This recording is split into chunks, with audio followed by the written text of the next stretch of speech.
Welcome back to the Coaching from My Wheelchair podcast. I'm your host, Coach Jay. Today, we're diving into a topic that is layered, timely, and, well, honestly, a little uncomfortable. But you know what? We're going to roll with it. The title of today's episode is, Let Them Eat Cake. Now, if that phrase sounds familiar, that's because it carries a whole lot of baggage. It has become shorthand for disconnect, privilege, indifference, and even being tone deaf. In a previous episode titled Let Them Eat Brioche, I used that phrase as a powerful metaphor for what happens when people in positions of influence lose touch with what others are really experiencing, what they are really feeling. But today, I want to take that idea even further, because Let Them Eat Cake is not just a historical phrase or a catchy title.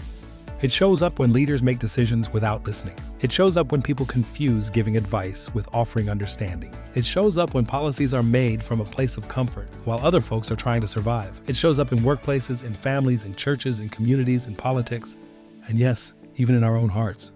And when you connect that idea to two other themes we've talked about before, uncovering blind spots and understanding the 4 leadership styles, you get a bigger question. What kind of leader, partner, friend, manager, or human being are you becoming when you stop noticing what people actually need? Folks, that's where we're going today. We're going to talk about empathy, leadership, daily life, current events, and the consequences of being out of touch. We'll break down how different leadership styles can either help people flourish or leave them feeling unseen. We'll talk about what faith, humility, and self-awareness have to do with all of this. And of course, I'll share practical tools, relatable stories, and some questions that may step on your toes just a little bit. So grab your coffee, tea, water, or pound cake, and let's jump right into it. Because in today's world, the question isn't just who gets the cake.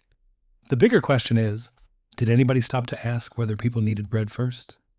Let's begin with the phrase itself. Historically, let them eat cake, famously attributed to Marie Antoinette during the French Revolution. But, plot twist, it likely wasn't her. It actually came from Jean-Jacques Rousseau, and he said brioche, not cake, which is a much richer, more luxurious bread, very similar to the croissants and Hawaiian bread rolls that we eat. Either way, it wasn't flattering, but here's what mattered. The quote captured the vast disconnect between the French aristocracy and the ordinary people. They were struggling with famine, poverty, and backbreaking labor, and the supposed solution was cake? That's like telling someone who can't pay rent to just buy a house. Yeah, no, this isn't just a quaint history tale. It's a powerful metaphor for what happens when we, as leaders, partners, friends, or heck, just as humans, fail to understand the reality of someone else's experience. Whether at work, home, or in relationships, blind spots can sneak up on all of us. So, what exactly are we talking about here? Let's talk honestly here, friends. Whether the exact quote was accurate or not, the phrase stuck because it captured something real. The danger of being so insulated that you lose touch with reality. And that still happens today. No powdered wigs required, right? We see it when leaders respond to burnout with pizza parties instead of fair workloads. We see it when someone is struggling emotionally and gets told, just think positive. We see it when communities are hurting and the response is polished messaging instead of meaningful action. We see it when a person is overwhelmed, grieving, stretched thin, or barely holding it together, and somebody hands them advice that sounds good on paper but misses the point entirely. That, my friends, is modern cake. Cake is the fancy answer that ignores the real problem. Cake is the polished solution that avoids real listening. Cake is the appearance of care without the substance of care. Cake is what happens when empathy gets replaced by assumption. And that's why this topic matters so much in both personal and professional development.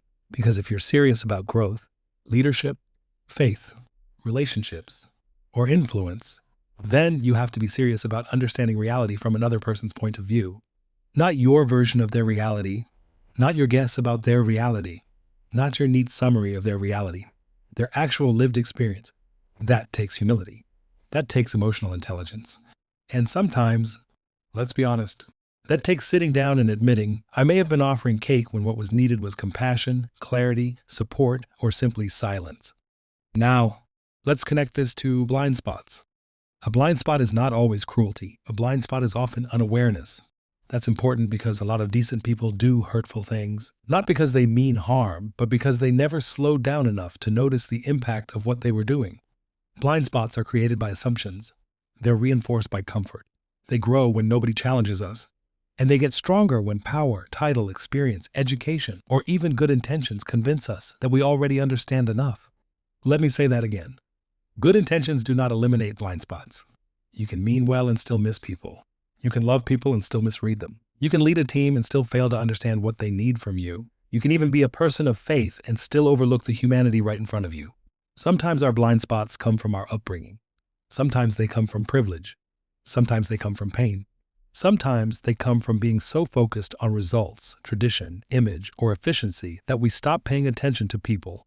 And sometimes they come from this dangerous little habit we all have from time to time, assuming that what would help me must also help you. Because what comforts you may pressure someone else. What motivates you may exhaust someone else. What sounds encouraging to you may feel dismissive to someone else. That is why empathy matters. Empathy is not just being nice. Empathy is not softness. Empathy is not weakness. Empathy is disciplined awareness. It says, before I respond, let me understand. It says, before I lead, let me listen. It says, before I judge, let me ask a better question. And in a world full of noise, hot takes, outrage, and performative concern, that kind of awareness is leadership. Now, let's bring in the leadership piece. In an earlier episode, we talked about the 4 major leadership styles: autocratic, democratic, transformational, and laissez-faire. And here's what I want to emphasize today. No leadership style is automatically empathetic, but every leadership style can become disconnected if it is not grounded in awareness. Let's break that down. 1. Autocratic leadership. This is the direct, decisive command and control style. It can be useful in emergencies, it can provide structure, it can help in situations where quick decisions are necessary. But here's the problem. When autocratic leadership lacks empathy, it becomes let them eat cake leadership. That sounds like, just get it done. No excuses. I don't want problems, I want results. Figure it out. Now, if your team is exhausted, understaffed, confused, or dealing with personal hardship, that style can quickly become oppressive. The leader thinks they're being strong. The team experiences them as disconnected. In other words, the leader is serving cake and calling it strategy. 2. Democratic leadership. This style values collaboration, input, and shared decision-making. Done well, it can create trust and buy-in. But even democratic leaders can have blind spots. Sometimes they listen a lot but still fail to act. Sometimes they invite feedback but only from the same few voices. Sometimes they create the appearance of inclusion while leaving hard realities untouched. That's cake with a committee. Everyone gets a slice but nobody gets what they actually need. 3. Transformational leadership. This is the visionary, inspiring, big picture style. I love a good visionary. Vision matters. Inspiration matters. Calling people higher matters.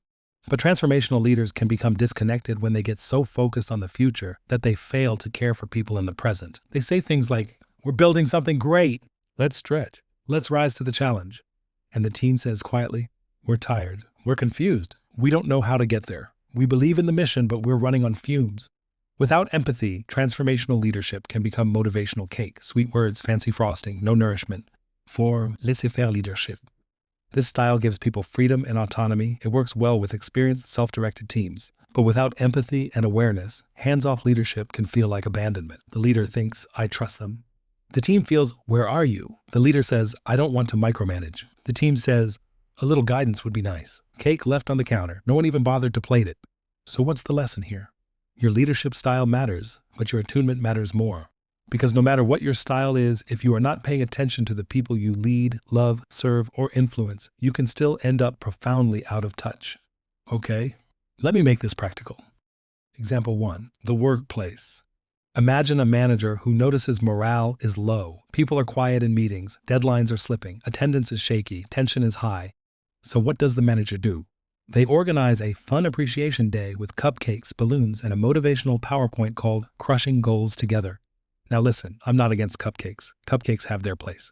But if your team is drowning, a sprinkle-covered sugar bomb is not a solution. That's cake. What they may have needed was more realistic expectations, role clarity, honest communication, flexibility, recognition, support, a reduction in unnecessary stress. But instead they got dessert and a slogan. Example 2. Personal relationships. Somebody opens up to you and says, I've been having a really hard time lately. And the response is, well, everything happens for a reason. Just pray about it. You've got to stay positive. At least it's not worse. Now, some of those phrases may be spiritually sincere. Some may even come from love. But timing matters. Emotional attunement matters. The first need may not be advice. It may be presence.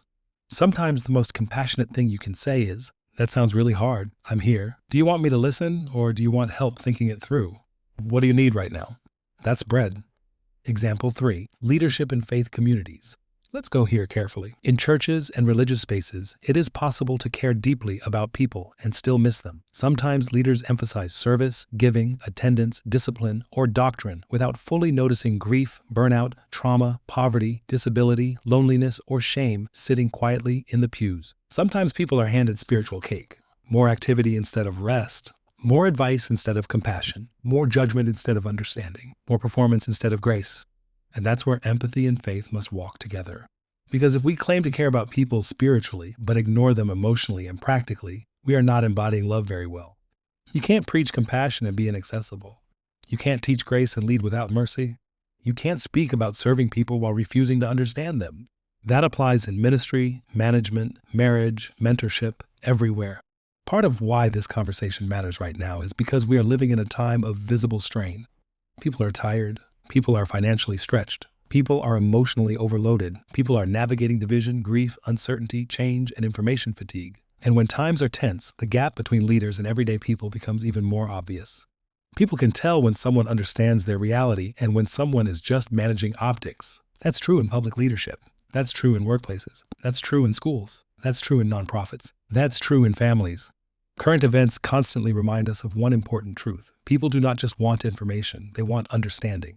They do not just want vision, they want humanity. They do not just want direction, they want dignity. So whether you're a supervisor, a parent, a teacher, a coach, a ministry leader, a business owner, or someone simply trying to live well in a complicated world, you have to ask yourself, am I listening to reality or am I reacting to my assumptions? Am I leading people or am I managing my own comfort? Am I offering real support or am I dressing up disconnect in polished language? That's not just a leadership question. That's a character question. All right, let's move from diagnosis to action. How do we become more empathetic, more aware, and more effective? How to stop serving cake. Here are some practical strategies. 1. Ask before you assume. Instead of jumping in with solutions, ask, what's the hardest part of this right now? What do you need most? How are you experiencing this? What support would actually be helpful? Questions slow down your ego and make room for reality. 2. Match your leadership to the moment. A good leader doesn't just rely on their favorite style, they adapt. Sometimes people need direction. Sometimes they need collaboration. Sometimes they need inspiration. Sometimes they need structure and follow-through. Leadership is not about using one style all the time. It's about discerning what the moment requires. 3. Listen for what is not being said. Pay attention to tone, body language, hesitation, silence, withdrawal, sarcasm, and emotional shifts.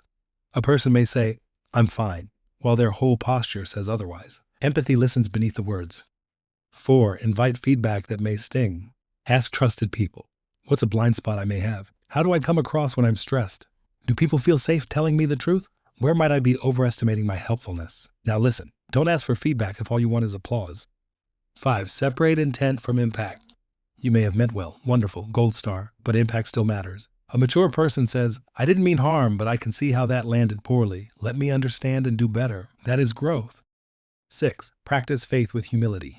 For my listeners who are people of faith, here's a loving reminder. Not every moment requires a sermon. Sometimes the ministry is listening. Sometimes the witness is gentleness. Sometimes the most spiritual thing you can do is be present without trying to win the conversation.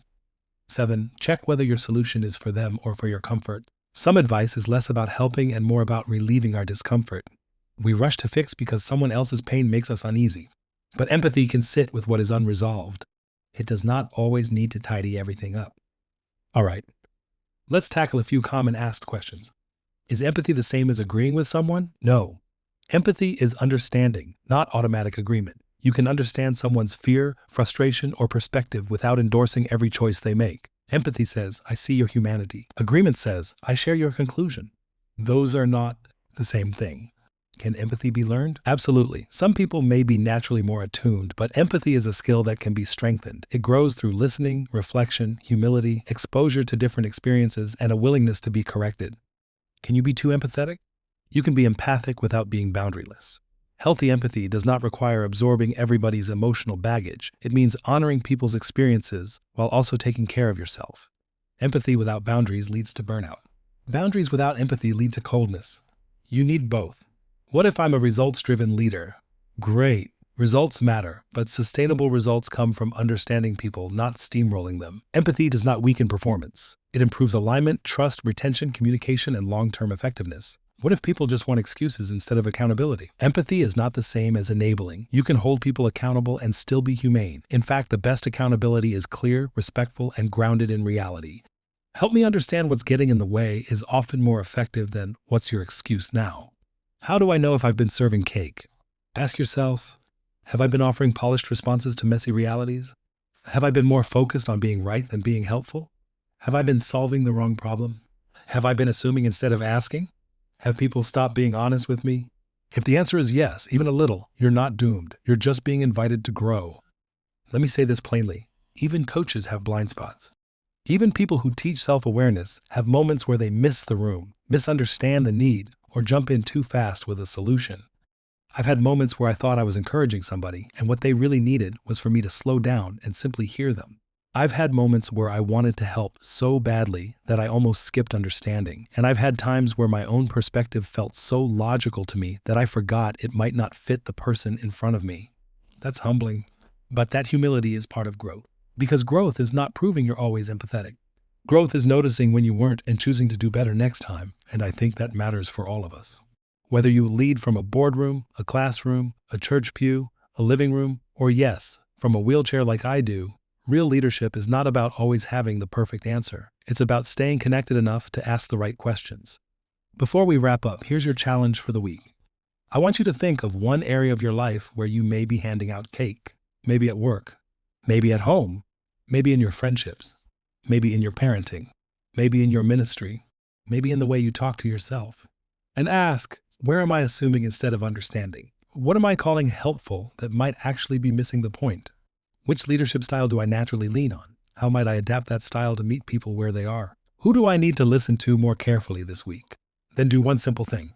Have one conversation where your goal is not to fix, impress, teach, preach, or solve, just to understand. That one practice can change more than you think. Here are my closing thoughts. So today, as we bring this episode to a close, here's the takeaway. Let them eat cake is more than a phrase from history. It is a warning for the present. It warns us against disconnected leadership. It warns us against unchecked blind spots. It warns us against mistaking image for impact. And it reminds us that empathy is not optional if we want to lead well, love well, and live with integrity. Whether your leadership style is autocratic, democratic, transformational, or laissez-faire, your greatest strength will never just be your style. It will be your willingness to notice people, to listen deeply, to lead humbly, to care honestly, and to make sure that what you're offering actually meets the need. Because sometimes people need vision, sometimes they need direction, sometimes they need accountability, sometimes they need grace, and sometimes, let's be real, they do not need cake. They need bread, they need rest, they need truth, they need support, they need understanding, they need somebody to see them. That is leadership. That is empathy. And I'd argue, that is love in action. If this episode resonated with you, please share and leave a review. And as always, this is Coach Jay reminding you to stay educated, stay informed, and learn something new. You can also buy a copy of Coach Jay's book, Coaching from My Wheelchair. Tips, tidbits, tools, and strategies for improving your personal and professional self-development. Available on Amazon and Barnes & Noble. You can also connect with him on social media, on Instagram at TWCCSLLC, and you can also find him on Facebook, LinkedIn, YouTube, and through his website at therightcoachingservices.com/podcasts. Thanks for tuning in, and remember to stay educated, stay informed, and learn something new. Until next time, this is Coach Jay.